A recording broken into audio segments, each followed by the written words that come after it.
Hi. മഴക്കാലമായാൽ മിക്ക വീടുകളിലെയും അവസ്ഥ ഇതാണ്. ഫസ്റ്റ് ഫ്ലോറിലോ ആളുകൾ ഉപയോഗിക്കാത്ത റൂമിലോ തട്ടിമ്പുറങ്ങളിലോ ഡ്രസ്സ് ഉണക്കാനിടുകയും അവിടെ ഈർപ്പം വന്ന് റൂമിലെ ഫർണിച്ചറുകളും മറ്റും നാശമാവുകയും ചെയ്യാറുണ്ട്. അതുകൊണ്ട് അതിനൊരു പരിഹാരമായി ഇന്ന് ഒരു പുതിയ ഉപകരണം ഉണ്ടാക്കുകയാണ്. പഴയ കേടായ വാഷിംഗ് മെഷീൻ്റെ ഒരു ഡ്രമ്മാണ് ഈ കാണുന്നത്. ഇതിനോട് കൂടെ കേടായ ഒരു വാൾ ഫാനിൻ്റെ മോട്ടോറും അതിൻ്റെ ലീഫും ഉപയോഗിക്കുന്നുണ്ട്. ഇത് ഉപയോഗിച്ച് നമുക്ക് ഒരു ഡ്രസ് ഡ്രയർ എങ്ങനെയാണ് നിർമ്മിക്കുന്നത് എന്ന് നോക്കാം. ആദ്യമായി ഫാനിൻ്റെ മോട്ടോർ ഫിറ്റ് ചെയ്യുന്നതിനായി ഡ്രമ്മിൻ്റെ നടുഭാഗത്ത് ഒരു ഹോൾ അടിക്കണം.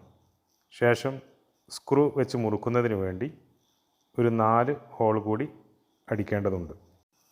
അതിനായി ഫാനിൻ്റെ മോട്ടോർ ഊരിയെടുത്ത് സ്ക്രൂവിൻ്റെ യഥാർത്ഥ അളവ് കണക്കാക്കി 4 ഹോളുകൾ അടിക്കുകയാണ്. ഡ്രമ്മിലുണ്ടാക്കിയ ഹോളിലേക്ക് മോട്ടോറിൻ്റെ ഷാഫ്റ്റ് ഇറക്കി വെച്ച് സ്ക്രൂ ചെയ്ത് മോട്ടോർ ടൈറ്റാണെന്നും വൈബ്രേഷൻ ഉണ്ടാവുകയില്ല എന്നും ഉറപ്പിക്കുകയാണ് അടുത്തത്. മോട്ടോർ ഫിറ്റ് ചെയ്തതിന് ശേഷം ലീഫ് വെച്ച് നോക്കി വശങ്ങളിലൊന്നും തട്ടുന്നില്ല എന്ന് ഉറപ്പുവരുത്തണം. അതിനായി വാഷറോ അല്ലെങ്കിൽ സ്ക്രൂവിൽ അഡ്ജസ്റ്റ്മെൻറ്റോ നടത്തി ഫാനിനെ സ്റ്റഡിയാക്കേണ്ടത് അത്യാവശ്യമാണ്. ഫാൻ മോട്ടോർ കറക്റ്റായി നിൽക്കുന്നുണ്ട്. ഇനി നമുക്ക് വേണ്ടത് ഇതിന് ഹീറ്റ് നൽകുന്നതിനായി കോയിലോ അല്ലെങ്കിൽ ബൾബുകളോ ആണ്. ഞാൻ ഇവിടെ 200 വാട്ടിൻ്റെ 4 ബൾബുകളാണ് എടുക്കാൻ ഉദ്ദേശിക്കുന്നത്. ബൾബ് വെക്കേണ്ട ഏരിയ സെലക്ട് ചെയ്യുന്നതിനായി ഫാൻ വെച്ചതിന് ശേഷം ലീഫ് റൊട്ടേറ്റ് ചെയ്ത് നോക്കേണ്ടതാണ്. അല്ലാത്ത പക്ഷം ഫാൻ കറങ്ങുമ്പോൾ ബൾബ് പൊട്ടിപ്പോകാനുള്ള സാധ്യതയുണ്ട്. ഇനി നമുക്ക് ആവശ്യം ബൾബിനെ യഥാസ്ഥാനത്ത് ഉറപ്പിക്കുന്നതിനായി ഹോൾഡർ ഒരു കേബിൾ ടൈ ഉപയോഗിച്ച് ഫിക്സ് ചെയ്യുകയാണ്. യഥാർത്ഥ സ്ഥാനം കണ്ടെത്തി കഴിഞ്ഞാൽ കേബിൾ ടൈ ഉപയോഗിച്ച് ഫിക്സ് ചെയ്ത് ബൾബിലേക്കുള്ള വയറിങ്ങുകൾ ചെയ്തു തീർക്കുകയും ആയത് ഡ്രമ്മിന് പുറത്തേക്ക് കൊണ്ടുവരികയുമാണ് ചെയ്യേണ്ടത്. 4 ബൾബുകളുടെയും കണക്ഷൻ ഡ്രമ്മിന് പുറത്തേക്ക് എത്തിച്ച് പുറത്ത് ഒരു വയർ കണക്ടർ കൊടുക്കാനാണ് ആദ്യം ഉദ്ദേശിച്ചത്.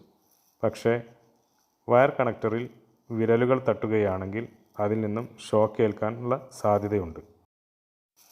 എല്ലാം പഴയ ഉപയോഗശൂന്യമായ വസ്തുക്കളിൽ നിന്നുമാണ് ഇതുണ്ടാക്കാൻ ഉദ്ദേശിച്ചിട്ടുള്ളത്. അതിനാൽ UPSൻ്റെ ഒഴിവാക്കിയ ഒരു കേബിളും കേബിളിന് പറ്റിയ ഒരു സോക്കറ്റും ലഭ്യമായിട്ടുണ്ട്. അതുപയോഗിച്ച് ഇതിൽ കണക്ഷൻ കൊടുക്കാനാണ് ഉദ്ദേശിക്കുന്നത്. ഡ്രമ്മിനുള്ളിൽ ബൾബ് ഹോൾഡറുകൾ ഫിറ്റ് ചെയ്ത് കഴിഞ്ഞു. ഇനി അതിൽ ബൾബ് വെച്ച് ഫാൻ ഒന്ന് പ്രവർത്തിപ്പിച്ച് നോക്കേണ്ടതുണ്ട്. ലീഫ് ചൂടുകൊണ്ട് ഉരുകാനുള്ള സാധ്യതയോ ബൾബിലേക്ക് തട്ടാനുള്ള സാധ്യതയോ തള്ളിക്കളയാനാവില്ല. ആയതുകൊണ്ടാണ് ആദ്യമൊന്ന് പ്രവർത്തിപ്പിച്ച് നോക്കുന്നത്.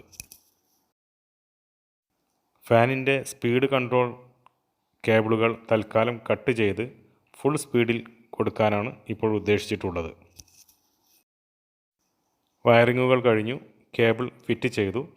ഇനി ഒരു സീരിയൽ കണക്ഷൻ വഴി ആദ്യമൊന്ന് ചെക്ക് ചെയ്യണം. വല്ല ഷോർട്ട് സർക്യൂട്ടോ ബോഡിയിലേക്ക് കറണ്ട് പാസ് ചെയ്യുന്നുണ്ടോ എന്നൊക്കെ നോക്കേണ്ടതുണ്ട്. ഇതിൽ എർത്ത് കണക്ഷൻ നിർബന്ധമായും കൊടുക്കേണ്ടതുണ്ട്. എർത്ത് കണക്ഷൻ കൊടുത്തില്ലെങ്കിൽ ഷോക്ക് ഏൽക്കാനുള്ള സാധ്യത വളരെ അധികമാണ്. കാരണം ഇതിൻ്റെ ബോഡി മൊത്തം സ്റ്റീലാണല്ലോ. ഇപ്പോൾ പ്രവർത്തിക്കുന്നുണ്ട്, പക്ഷേ പുറത്തേക്കുള്ള വായുവിൻ്റെ സഞ്ചാരം വളരെ കുറവാണ്. ആയതിനാൽ ഇതിൻ്റെ ബാക്ക് സൈഡിൽ ഹോളുകൾ അടിക്കേണ്ട ആവശ്യമുണ്ട്. അതിനായി ബാക്ക് സൈഡിൽ നമുക്ക് മാർക്ക് ചെയ്ത് ഒരു ഡ്രിൽ മെഷീൻ ഉപയോഗിച്ച് ഹോൾ അടിക്കേണ്ടതുണ്ട്. വളരെ കാഠിന്യം കൂടിയ സ്റ്റെയിൻലെസ് സ്റ്റീൽ ഉപയോഗിച്ചിട്ടാണ് ഈ ഡ്രം നിർമ്മിച്ചിട്ടുള്ളത്. ആയതിനാൽ ടൈറ്റാനിയം കോട്ടഡ് ഡ്രിൽ ബിറ്റുകളാണ് ഇതിനായി ഉപയോഗിക്കേണ്ടത്. സ്റ്റീൽ ഡ്രമ്മിൽ നിന്നും സ്റ്റീലിൻ്റെ ചീളുകൾ തെറിക്കാൻ സാധ്യതയുണ്ട്.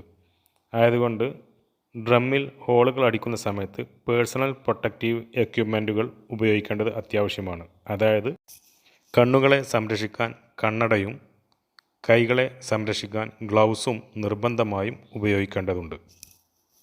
സ്കെച്ച് കൊണ്ട് മാർക്ക് ചെയ്ത ഏരിയയിൽ പഞ്ച് ചെയ്ത് ചെറിയ ഹോളുകൾ അടിക്കുകയാണ് ആദ്യം ചെയ്തത്. ശേഷം അത് വലിയ ഹോളുകളാക്കി മാറ്റുകയും ചെയ്തു. പക്ഷേ ആദ്യത്തെയും രണ്ടാമത്തെയും പരീക്ഷണത്തിൽ ഇതിൽ നിന്നും വേണ്ടത്ര വായു പുറത്തേക്ക് വന്നില്ല. ആയതിനാൽ പ്രസ്തുത ഏരിയ പിന്നീട് കട്ട് ചെയ്ത് മാറ്റുകയാണ് ഉണ്ടായത്. സ്റ്റീൽ ഡ്രമ്മിൽ കട്ട് ചെയ്ത് മാറ്റുന്നതിന് മുമ്പ് ഫാൻ കറക്കിയപ്പോൾ സെൻട്രിഫ്യൂഗൽ എഫക്റ്റ് വന്ന് മുൻഭാഗത്തു നിന്നും വായുവിനെ ഉള്ളിലേക്ക് സക്ക് ചെയ്യുന്ന ഒരു പ്രക്രിയയാണ് നടന്നത്. കാരണം സൈഡ് ഭാഗങ്ങളിൽ ഹോളുകൾ ധാരാളമുള്ളതുകൊണ്ട് അതിലൂടെ ഔട്ടായി വരികയാണുണ്ടായത്. ആയത് ഒഴിവാക്കാനായി നേരത്തെ ഡ്രില്ല് ചെയ്ത ഈ 3 ഭാഗങ്ങൾ പൂർണ്ണമായും കട്ട് ചെയ്ത് ഒഴിവാക്കുകയാണ് ഉണ്ടായത്. ശേഷം കേടായ ഫാനിൻ്റെ ഗ്രിൽ പിൻഭാഗത്ത് മുൻഭാഗത്തും ഒരുപോലെ ഫിറ്റ് ചെയ്തു. ഉപകരണം പ്രവർത്തിക്കുമ്പോഴുള്ള ഹമ്മിങ് സൗണ്ടും വൈബ്രേഷനും ഒഴിവാക്കുന്നതിനായി ഫാനിൻ്റെ ഗ്രില്ലുകൾ ഇതിനോട് ബന്ധിപ്പിച്ചത് കേബിൾ ടൈ ഉപയോഗിച്ചിട്ടാണ്. ഇത് ഫിറ്റ് ചെയ്തതോടുകൂടി ഫാനിൻ്റെ മോട്ടോർ ഇതിനുള്ളിലാവുകയും സംഗതി സേഫാവുകയും ചെയ്തു. ആകെ 860 വാട്ട്സ് ഇത് എടുക്കുന്നുണ്ട്. എങ്കിലും ഒരു റൂമിനകത്ത് ഉണക്കാനിട്ട എല്ലാ ഡ്രസ്സുകളും 1 മണിക്കൂർ കൊണ്ട് ഉണങ്ങിക്കിട്ടുന്നുണ്ട്. ഇനി ഓപ്പൺ ഏരിയയിൽ അയലിൽ ഉണക്കാനിട്ട ഡ്രസ്സിൻ്റെ ചുവടെ ഇത് കൊണ്ടുപോയി പ്രവർത്തിപ്പിച്ചാലും 1 മണിക്കൂർ കൊണ്ട് സുന്ദരമായി ഉണങ്ങിക്കിട്ടുന്നുണ്ട്. ഈ ഉപകരണം പ്രവർത്തിപ്പിക്കുമ്പോൾ വൈദ്യുത ഉപഭോഗം കൂടുമെന്നതിനാൽ അത്യാവശ്യമുണ്ടെങ്കിൽ മാത്രമേ ഉപയോഗിക്കാൻ പാടുള്ളൂ.